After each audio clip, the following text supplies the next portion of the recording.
I had a 100% block in my right artery, 2 other arteries at 70%. I had a left bundle block, a heart murmur.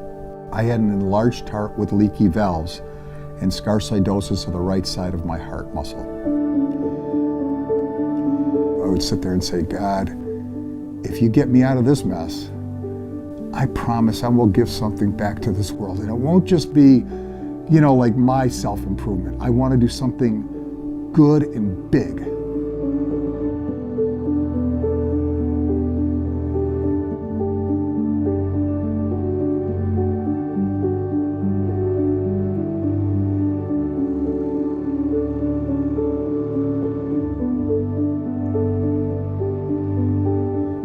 I wake up one day and I feel incredible pain in my chest.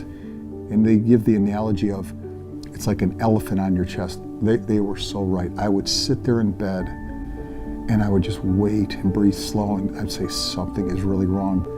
And it wasn't getting better. In fact, it was getting worse. And I remember once going to some location and I literally couldn't take 7 steps without stopping, and it was during the day, and it was like my chest was really hurting, and I'm like, man, something's really wrong. I gotta go see the doctor.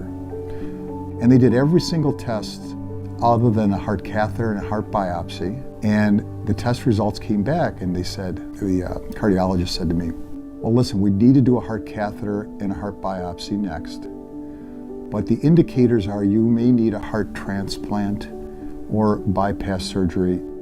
So we're being wheeled in toward the surgical ward, and he stops, he looks at me, says, hey, Paul, I've only done this for one other patient in 20 years. Would you consider a nutrition change instead of having bypass surgery today? And I'm like, yes, immediately, I'll do anything. Well, I didn't know what this meant. I had never heard of whole food, plant-based. I just knew I didn't have to have surgery today. Everything that was processed, all meat, dairy, and oil, was removed from my house that day. So I went whole food, plant-based, perfect that day. And now the journey just began. So here I am, 2 weeks into it. I'm eating vegetables that I never liked. And I'm like, okay, you could just ignore that and have bypass surgery, or you could just try and fill up, eat a lot of this. Because I never ate kale, I never even heard of kale. It was iceberg lettuce, that was the big thing. And, 14 days in, I started saying, wow, this isn't so bad. I'd follow the recipe. So I realized I was not a good cook. So I went to Dr. Esselstyn's half-day seminar where they teach you how to cook. And I said, oh my God, that's my mission. I was on that gurney. I promised the Lord I would give something back. So here's what I'm going to do. I'm going to put a little ad in the paper, and I'm going to invite anybody in the community to come to my house if they have any heart concerns. And I only knew about heart because that's what I had heart disease. I didn't know about diabetes or obesity or anything else that would be benefit from whole food plant-based. So we started having our meetings, and it kept growing and growing and growing.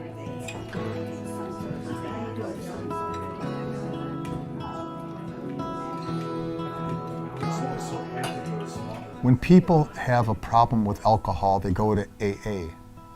And the reason is they need a support group, like-minded people to get through that moment or get through that day. We created that same model with making a food change, because it is not just a food change, it's a lifestyle change. And we would just start having more people and more people, because people were willing to consider nutrition before pills and procedures, and they were not getting the answer from their doctors. So they came to our organization for those answers, and we'd have the experts talk to them. So here we are today at the Plant-Based Nutrition Support Group.